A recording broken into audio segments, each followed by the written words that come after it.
Kung masipag kang tao, kung saan-saan ka dinadala ng paa mo kakatrabaho, mainam lang na dapat power tools mo ay cordless na. Para kahit saang parte ng bahay, pwede kang magtrabaho na hindi mo na iisipin kung saan ang saksakan. Mas safe din itong gamitin dahil iwas tripping hazard. Ito ang cordless, brushless na angle grinder.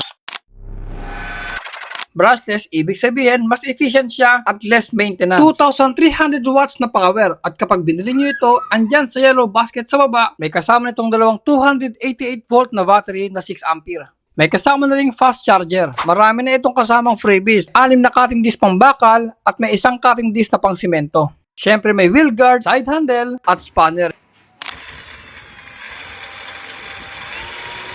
Ang maganda sa grinder na to, meron na siyang variable speed control. Ibig sabihin, kaya mo makontrol yung speed depende sa trabaho na gagawin mo.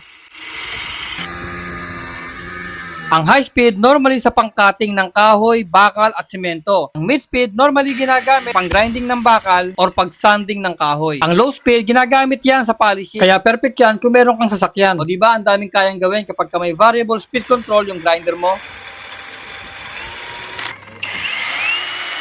Isa pa sa nagustuhan ko yung switch niya. Deadman switch ang tawag dyan. Aandar lang siya pag nakapindot ka at pag tinanggal mo yung kamay mo, kusa siyang mamamatay. Kung gusto mo ng tuloy-tuloy na naka-on, meron itong switch lock sa gilid para tuloy-tuloy na andar habang ginagamit.